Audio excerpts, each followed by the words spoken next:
I was sort of throwing them into childcare early as well because they're not coping and they'd rather just hand them over. So, yeah, there's a lot that needs to change in our culture. Yeah, and also fitting into that masculine role, like going to work after having a baby. And they have a time period where they have to go back to work. They have maternity leave or something, so they have to abide by those limits and those boundaries. Yep. Well, male created. Yes. They are. It's from our government. That's right. Do you want to talk a bit more about that? Yeah, well, most of it is male created. The patriarchal system. It is. If you keep going to the top, that's where it stems from. This is not stemming from the mothers. Sandy and I love the practice of the 40 days after birth. Yes, beautiful. What's that? And this carries into undisturbed birth, and you have an undisturbed first 40 days. So in many cultures, particularly India, for the first 40 days after the mother's had a baby, she doesn't do anything. The mothers come, the family come, they cook for her, they clean for her. In India, they even wash her hair. She doesn't leave the house.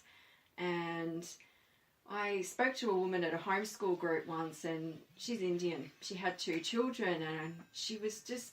There's something about an Indian woman with her kids. They beam. They've got this energy that really beams, and I was drawn to that, and I approached her and I said, did you have your babies here in Australia, and was your mother there? And she said no, but my mother came down as soon as she heard that she was having the baby, and she said she stayed for 40 days. So they followed the 40 days. So I spoke to her about that, and she said, oh, look, it drove me crazy. I wasn't allowed to do anything. Like, she found it really hard, but what she's found is after that, she said she copes really well with her kids. And the friends, the Westerners around her that didn't have that support, they're not coping. We're seeing a lot of depression and anxiety, and their energy's down. And so as hard as it is to just sit back and be nurtured, they're seeing the outcomes afterwards, and I can see that. Like, her energy was beaming. How wonderful. How wonderful. 40 days to be able to do that. Yeah, not many of our mums would be able to do that, I'm afraid, in Australia. Yeah, there's another Indian woman that actually did doula. She was my very first doula client, and her mother couldn't come down to Australia, but they had friends that lived in another state, so they came over, the husband and wife, and they stayed at her house. And she said, it was driving me crazy. She said, I'm going out shopping. And this was on sort of week 2. And she said when she was in the shops, she said, I froze. I got so anxious. I couldn't move. I had to go home. And then it was only then that she realised the significance and how important it actually was to stay in that cocoon. Yeah. It's a real healing time, isn't it? Yeah. Yes, and it's an integration time, for mother and baby. Yeah. Learning to get to know each other and... 100%. And Mum picking up on all baby's little cues, and you only get those days, but it's so short. Next thing, they're horrible teenagers. You want to, when they actually want you, you want to lap all those days up. Enjoy it while you can. That's right. One day they don't want you anymore, it's all over. That's all right. Then you get your grandchildren. Oh yeah, I'll be waiting for that. I think another thing with the 40 days is it gives time for the energy to close for the woman as well. So I'm a big believer that as the uterus expands, the woman's chakras expands, and that's why women who are pregnant are so much more sensitive. It's degraded today as she's just over emotional and she's hormonal and all that, but actually she's a lot more empathic than what she's ever been. So that dog across the road that's barking is going to really bug her, because she's highly sensitive. And the reason this happens is so she can communicate with her baby, because the only way they can communicate is on that spiritual level. And you'll find that mothers are drawn to particular colours of a baby's room, or particular clothing and particular this, and that's actually coming from the baby. Yeah, the baby's choosing a lot of that. It's not just the mother. So after birth, as we know, our uterus contracts back down, and that takes time, but so too does our energy. And so with energy being so open, what comes with that is a lot of stagnant things or things that have been suppressed. It's now got room to move and come up to the surface. And if we've got those first 40 days in our cocoon, as everything's closing back down again, I feel like it gives us time to do a lot of writing and some meditation and self-reflection, and if we don't do that, all those things are going to kind of get relodged in there, and then we're going to like feel more aggravated and maybe be dealing with depression and because we haven't allowed that process to move. Interesting. And another one of the ancient women's rituals that that is performed during this 40 days is the closing of the bones, which is an ancient technique that is still carried out in, what country was it? Uruguay. I think so. It's a shaman practice, is it? It's a shamanic practice that takes place even today in Uruguay. So what happens is after the woman has given birth, I think it's within 6 hours, the doula comes with her rebozo. You may not know what a rebozo is. It's a very long scarf, a material scarf. She places the rebozo under the hips of the mother who's lying flat on her back. The doula stands over her holding the rebozo scarf, and she moves the scarf in a, slow or rapid area, but it's called sifting, and it's just moving the mother's bottom from left to right. What is actually happening is it's called the closing of the bones. It's actually helping the uterus and the bladder and everything just go back into position after the birth of the baby. And this process goes on for a little while, and then the doula does some massage on the woman's abdomen, and it's just a lovely little ceremony, and then she gets wrapped up with the rebozo. What do they call that? I've forgotten when they do the belly wrap. Anyway, I've forgotten. Belly binding? Belly binding? Yes. It's similar to belly binding. Similar to belly binding, anyway. They do a belly bind with a scarf. And anyway, this happens, the closing of the bones happens about 6 times over the 40 days. And it's a wonderful healing process for the woman. She's able to work through physically, emotionally, mentally and spiritually on all levels. Mm. Yeah, because at the end of that massage and we wrap her up, she lays there and you just hold space for her so she can just process her birth and her experience and, what's happening. Yep, very interesting. Can you run us through a few particular instincts that mothers have while they're giving birth? Instincts. Gosh, instincts can range from what position they need to be in. Do they need to be in water? Do they want to be on land? Do they want the music on? Do they need to roar? Eat, drink. Yeah, do they need to walk, eat? Do they need to be held? Do they want to be on their own? Or not touched. Yeah, I've heard some amazing stories. One woman told me that she kept putting her hand on the top of her stomach and she was just pushing down really hard.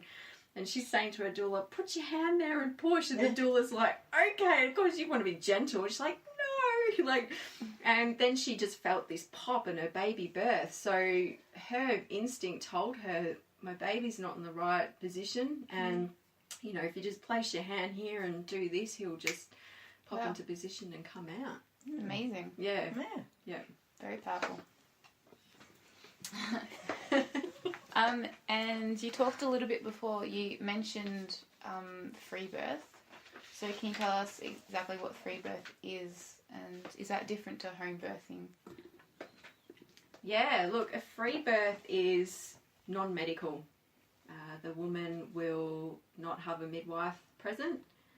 She won't go to hospital, and generally it will be, at home. She may or may not have a doula. She might just have friends and family around her. She may or may not go and see a doctor through her pregnancy.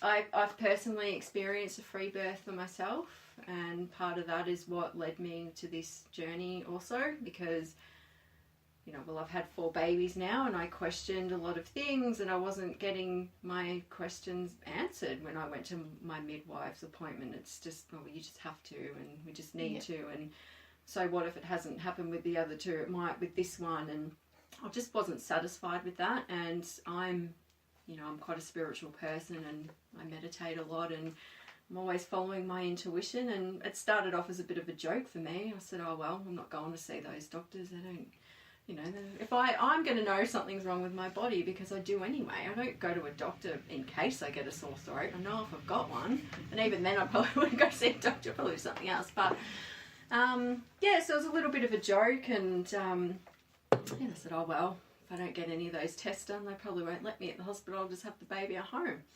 And that's exactly what ended up happening. I was quite open through my pregnancy with everyone. I didn't have any ultrasounds. I don't feel they're safe. Particularly now, women are getting a lot of ultrasounds, and the machines are a lot different to what they were 30 years ago. So I do feel that if you're going to expose a developing fetus to that, radiation at the wrong time, if you don't have somebody who is specifically trained in pregnancy ultrasound, and most of them aren't, they're just trained in ultrasound, not pregnancy specific, and if they hold that ultrasound there for that little bit too long and create too much heat, then that can affect a developing fetus. And there hasn't been too much research on this, but there's been a little bit of it, and I just kind of felt that it was, for me personally, I felt like my connection with my baby's got nothing to do with what's on a screen outside of myself. It's what's inside of me. And I often talk to families with ultrasound. Well, one, why do you want one? Is it, and generally it's, I want to know that everything's okay. Well, then there's the next question, what if everything's not okay? What are you actually going to do about that? And how's that going to change how you feel through your pregnancy? Because that can have a negative effect. And, really, if you can get a mother to her instincts, does she honestly feel that something's not okay with her baby? The option is there, and I do believe if you're getting called to go and get some sort of check done, or called to get an ultrasound done, then follow that calling. But if you're just doing it out of fear, or because you're being told to do it, and then you're scared that if you don't and something happens, then you're going to look bad and you're a bad parent, and because that's generally where the decision's coming from, then I don't know, I just don't feel that's very empowering for a mother. So I did see a doctor once because someone mentioned to me, well, how are you going to get a birth certificate if nothing's ever documented? And I hadn't thought about that, so I thought, well, maybe I'll just go and see someone once so it's on documented that I am pregnant and it is going to be my baby. And she took it quite well. I specifically went to see a female doctor, and I just said, I was 34 weeks pregnant at the time. I said, you're probably going to be a bit cross with me, but, I'm 34 weeks pregnant and I haven't seen a doctor. She said, oh, okay.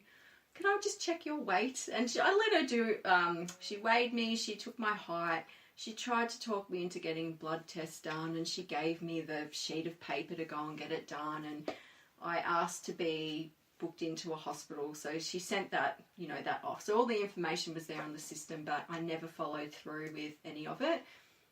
The hospital did call me because I hadn't gone in to follow up my booking, and obviously I was close to having a baby, and the woman was beside herself. I actually didn't get a word in. There was 3 times where I tried to explain, and she's just like, oh my God, love, I just don't want you to have that baby at home. And I'm thinking, well, actually, this is exactly what I want to do. So anyway, I found that was quite interesting, but I just, let all that go. And and I'm personally, I've got Rh negative blood as well.